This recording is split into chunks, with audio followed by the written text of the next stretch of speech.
So 90 knots and 105-mile-per-hour winds is the latest here. So what I'll be looking at, the big things are going to be wind shear, temperature, and moisture. So moisture right now, the good news is there's quite a bit of dry air on the west side of the storm. But the storm's moving very slowly. So I'm going to let this loop a few times and even change it a bit. The last 12 hours in an infrared product, now that we've kind of got a general idea for the moisture being central right here. These brighter regions are going to be where there's more torrential downpours. And where it lingers and where it affects longer term, see this is all going to be dragging over very slowly where Florida's already been drenched.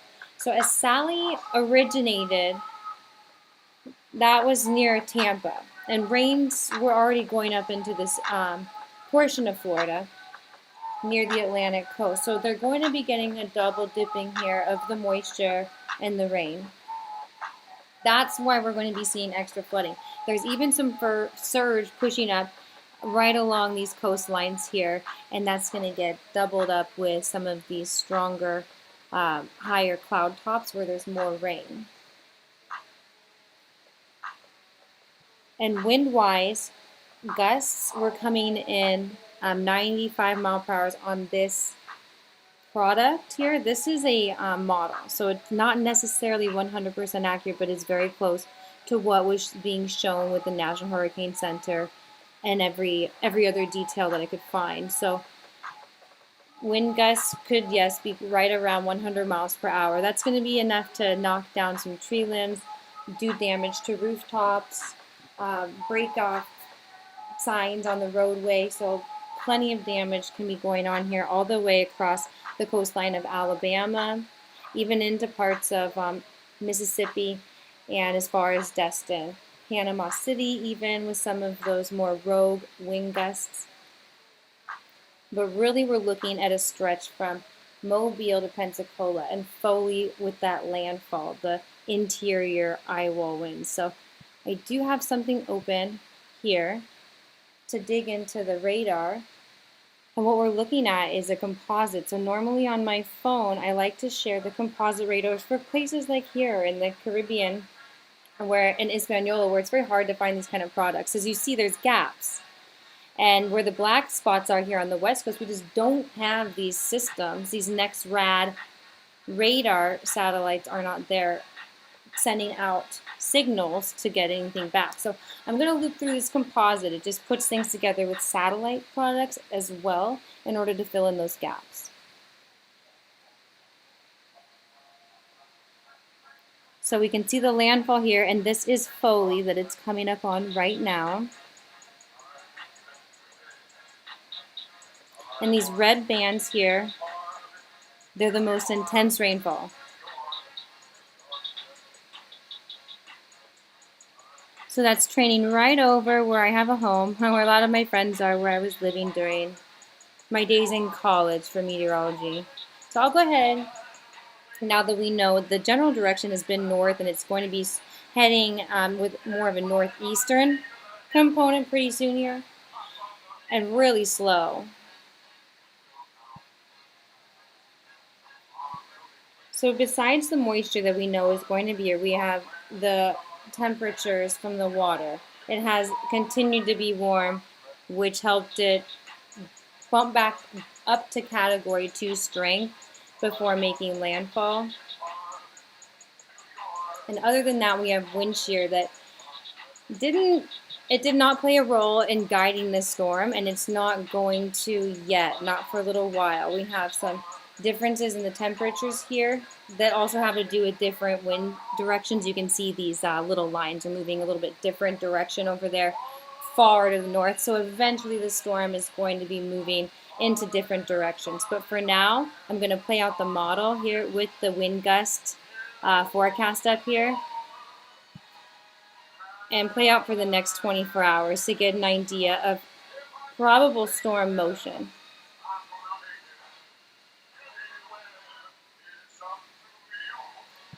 So this shows plenty of problematic winds well into Thursday. Those are wind gusts, reminding everybody that will be trailing up the eastern coast. So where I was saying we could be seeing some severe weather, a big factor here is going to be with the air masses that collide. The chance is kind of low for the severe weather in this case. And now that we're getting this far out in the model forecast, I lower the chances of probability here with exactness, of course, naturally. But this is going to be the reason why we'll see a chance for severe weather along the East Coast now right ahead of the weekend. So luckily this storm didn't have any extra solar forcing to push on top. So I'm going to enlarge this real quick and play just a little bit of what is my professor's work here. So she studies space weather. She started out in other fields where this kind of transformed into itself as new products and new satellites gain new data. And this kind of will just introduce a reason why we're not seeing a big uptick in the severity of this strength in the storm. Like sometimes we'll see rapid intensification. We didn't see that this time, and this is one of the reasons. But everything's all clear Earthside. Those stories and more in the news this week. She's talking about solar storms all over the sun, but none of them are directed toward Earth. This space weather forecast is sponsored in part by Millersville University. Come get certified in broadcast space weather. Visit millersville.edu. And so that's where I'm going now. And so I'm kind of playing these little by little just to give people sneak peeks into what I'm using to forecast, what opportunities we have to better forecast in the future and see what people think about these sorts of things. So please share your thoughts and other information if you have any. And then as I'm looking for questions, see if anybody's live asking anything. Space weather this week has definitely quieted down compared to last week. As we take a look at our Earth-facing disk, back on the 5th, we did have a bright region in Earth view that fired off a solar storm that went east of Earth, and that got us a little bit excited, thinking maybe this thing was going to do something. And then, before we even got settled, we had another solar storm fired off to the west of us. This was due to the filament channels that we were watching very eagerly last week. It looks like maybe one of them let go and it let off a beautiful solar storm in coronagraphs, but that went west of us. So my goodness, we had storms to the east of us, we had storms to the west of us, and we got super excited. Then when we switched back to that bright region, where did it go? It fizzled on us. So then we kept watching, and another bright region began to form in the finger-like coronal hole that we've also been watching. Unfortunately, that region looks like it's also fizzled. So we're just kind of sitting here in a quiet zone, I guess. Meanwhile, that coronal hole is going to be rotating into the Earth strike zone here in the next probably day. Well, an Earth strike zone means that if this launches any solar charged particles toward Earth, that can affect our magnetosphere. That then means our weather can be affected. How and to what degree are the things so we might get a little bit of fast wind from that, but other than that, we've been pretty much sitting at quiet conditions to maybe unsettled conditions, and it looks like the solar flux has also tanked. We actually might be back into the poor range for radio propagation on Earth's day side. And that ties into how radio communications can be affected and also forecasted for by space weather forecasters like herself and like I'm getting certified in to do right now. So this is all exciting to me. Now as far as the weather goes, I hope everybody's doing okay in Pensacola. I do know a lot of people in that area, and I did this live earlier, so I'll go ahead and turn the sound down. But I'm going to take a look and see if anyone else had questions from this one, because it was about bedtime when I went and did this for most of my friends in this area where they're going to be affected.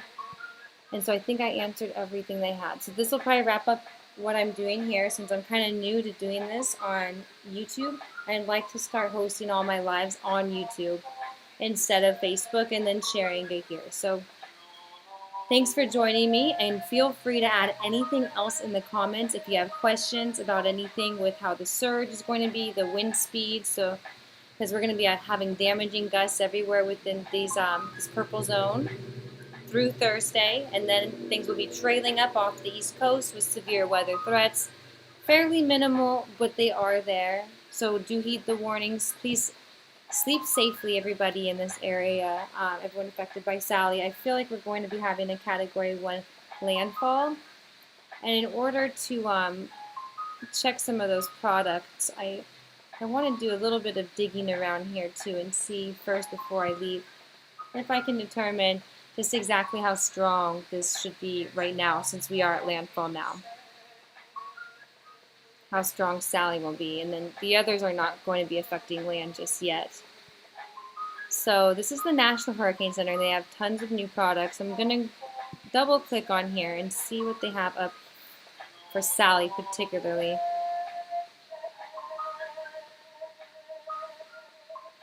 And so yes, they are calling this life-threatening flash flooding, and that's very accurate. So roadways can wash away during these events. There hasn't been a lot of soaking. The ground isn't totally saturated in this area yet from this season, but it has seen enough rainfall that this slow-moving storm is going to be soaking the ground. And so they're putting it, just like I was saying, I guess through Wednesday, and even Thursday, I would say, for some of the lingering rain, especially closer to it's been a while since I lived there, Apalachicola River. And they're going to be seeing lingering rain over the next couple of days. This is going to continue to cover the roadways along the coast, along the bayous. So do travel on those higher roadways if you have to go anywhere, and check the radar before you go. There's also a lot of live feed cameras you can check in on. So if anyone has questions on that and where to locate them, just ask me in the comments of these videos, YouTube preferred.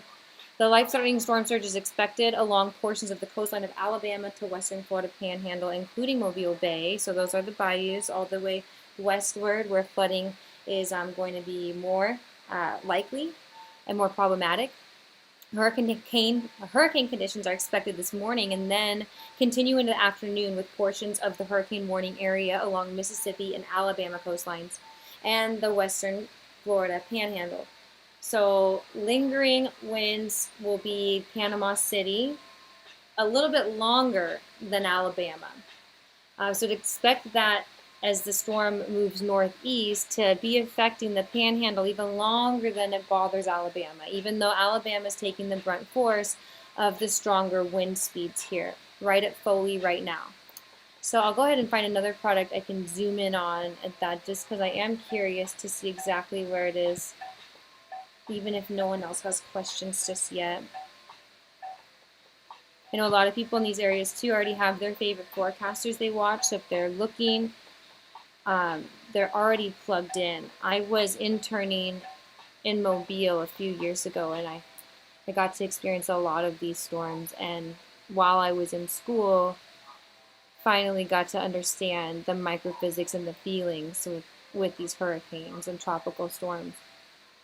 As I was going to school here and living over here, I got to commute, see beautiful sunsets along these bridges, beautiful wildlife in the morning, dawn sunrises, and drive up to school and pass through a lot of storms just like these. I absolutely loved it.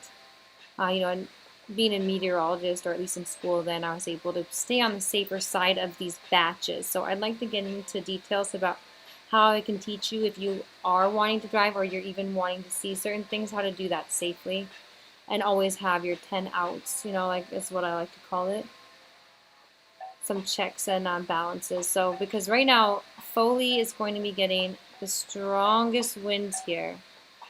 Landfall is probably going to be pegged right between right around Orange Beach. As you see, everything's kind of oscillating right now, like we oftentimes see a lot right before it turns. So we've seen a lot of slowing down as it went north, and then there was some push that we could kind of see on the satellite there as a trough well to the northwest is now swinging in, and it will begin to help push the storm to the east pretty soon here. And in the meantime, this eye wall, as far as the radar is concerned, is kind of oscillating all over the place, and with a back and forth motion. And Orange Beach, so anywhere between Foley and Pensacola, there will be eye wall strength wind speeds. And so looking at an update on what that means here on these models, so there are different resolutions here, so you'll see different shapes because they're going to be taking in different grid point averages. So they use different boxes to gain these average values. And looking at an abundance of them kind of helps determine the accuracy of that. So right around this area, I'll go ahead and see the weather picker and see what they're all saying. Now this is what we've been seeing on the reports coming in from Mobile. So I think they might be a little stronger. What I've been seeing in the past is that this European model I'm on right now, wind gusts have been a little bit more accurate as far as actual wind speeds. So I'll go and find out what Mobile is putting out now. Maybe Pensacola Airport has some information too on some meteograms. Is one of my favorite ways to look at this stuff.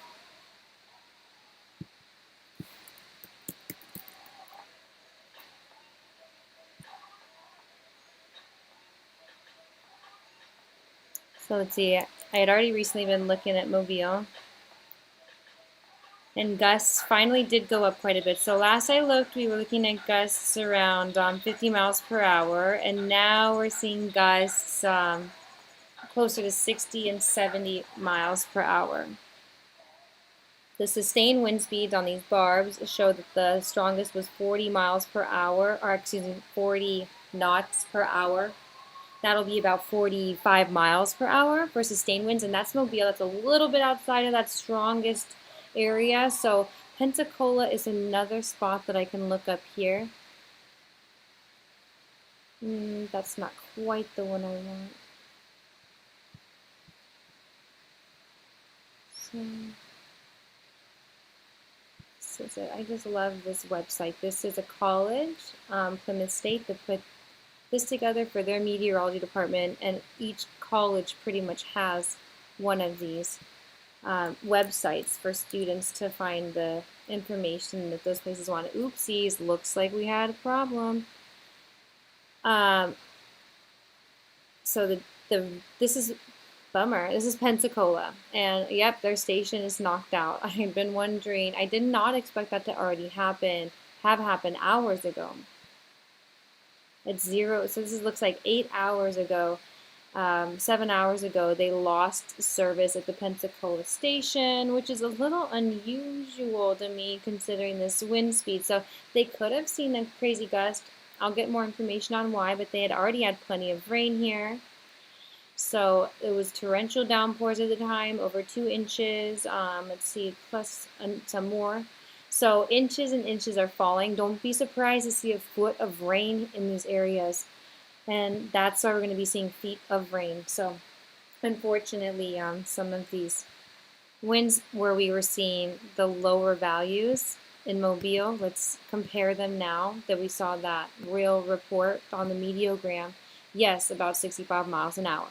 So again, the wind gusts here are matching the wind gusts on the meteogram with this model, the European model, my favorite. So unfortunately, Orange Beach, Dauphin Island, Bayou Battery, all the way up into Mobile, you're going to be seeing what I was unfortunately not wanting to see, the 100-mile-an-hour wind speeds, not just gusts.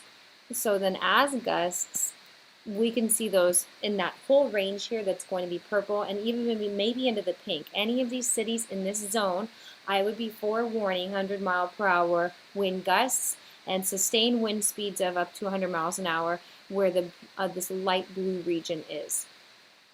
So everybody, I hope you're sleeping safely. I know there's a lot of mobile homes in these areas. Many of them that I know of where I was living here are in some of the lower lying regions. So some places have, I don't know if anyone's evacuated. I know some places have closed. Businesses and schools were closed in preparation for this coastal flooding and along the bayous and bays. And that's important again for tomorrow. So hopefully everybody's sleeping safe and sound. I don't see any questions here and just a few people on this one right now. So I'm going to go ahead and close off if I don't see any questions on my posts on the Facebook invites here, which may or may not have worked since it's all a little new to me, these methods I'm using. I'm trying to use the software at my house now so I can go live anytime.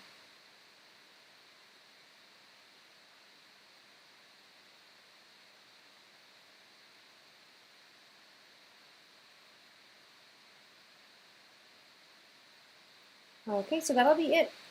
I hope everybody's sleeping okay. Most of my friends are tucked away from what it sounds like. I'll go ahead and go back to some videos though before I sign off. This just cracked me up. This is where I used to live. Yeah, right, thanks. And before the storm, but it was safe, yeah. Woohoo! Gonna go right, thanks. Good old daytime fun right there. I like that. So I hope everybody can find a way to enjoy the weather through the storms. Stay on the safe side, and hopefully nobody's underneath the tree tonight that falls down on an inopportune spot. That's my biggest concern now. That everybody understands the flooding is going to be in these zones right across any of these low-lying regions with flash flooding where people have pools of water all along here, all along the bays. Do be ready for water in your houses. Plenty of people in Fort Walton Beach already have water in their houses. Pensacola, I've seen videos of people with water in their homes. So, up in the hills a little bit, Milton, not necessarily hills, but this is where I bought my house, is a little higher elevation, not going to be seeing those problems. But right along the waterways, yes. Any of these little feed-ins, as the rains continue, we will be seeing the problems there. And one more quick round on the radar before I go out, since flooding is the biggest widespread threat.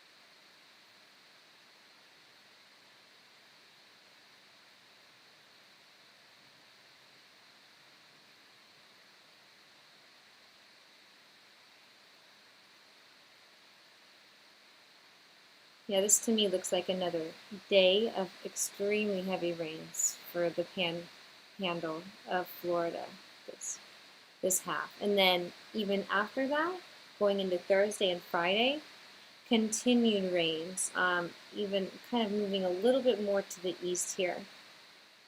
So surge floods plus rainfall floods right now and through the day of Wednesday, with prolonged flash flooding and pooling of waters near the waterways through Thursday and through Friday, all the way through these regions. So I hope everybody is well prepared and the cleanup is not too much trouble for anybody.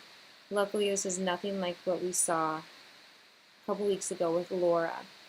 That was quite a scare, pretty bad news. After that, if anybody does feel like seeing that stuff, I was covering that with a friend of mine, Kyle Cutton, who you can look up also. We did some work together on that, Tornado Tackler and Weather Woman. We produced some footage through the eye wall of that storm. And this one I knew would be more of the flooding threat, and I told him as a chaser I didn't think there was much to see here. The waters can be, well, as I lived here, I saw a lot of roads washing away, dams overflowing. At least we're not at the dam overflowing part right now. But some of these roadways can definitely become impassable. And if somebody doesn't know these roads and how to navigate them through all these bayous and bays, it could get a little bit more dangerous without even having a big show. Like that with Laura, we were able to provide real-time ground reports on tornado warnings for people that did need to stay behind for different reasons. There's always, people in hospitals. There's service workers. For different reasons, people choose to stay back. And so we were able to tell people when and where the tornadoes were. And in this case, we're not going to be seeing too many tornadoes. But in that, speaking of, I will go to Weather Underground, an interactive map. I think it's right here. So we can see, are there tornado warnings right now? It wasn't really the biggest problem here with this storm, and if they are, they'll be very short-lived, very close to the ground and over fast. So look at the active storms and get over to away from my part of the world where The weather has been super calm.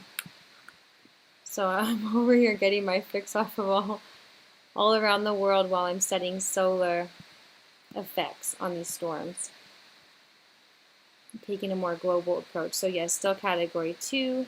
They show here probably, I think they're usually using, yes, the last National Hurricane Center data, which is actually quite outdated at this point, but not far from this. It's just, I believe, downgraded a tad. Might end up as a category 1 landfall. And so for severe weather, I think this one will tell me, yes, if there are tornadoes. And look like we did have one on the ground now. There we go. Yeah, so we have a tornado warning. There is one, and right on top of my house, yes, where I own a home. Okay, so I'll zoom in so that I can at least let people know exactly where this should be. And this is the reason why it's nice to have eyes on the ground for some of these. A lot of people are asleep here and also pretty well prepared for these things in this region, but at the same time, accidents happen. So this to me looks like Santa Rosa County, just above Milton, which is where I was talking to somebody earlier, not too far away from Baker. J. This should be about the J area if I remember correctly, unless this is. So I'm going to go ahead and change the view a little and find out exactly where that warning is. There we go. Yes, that would be J. So I'll take up some of these others.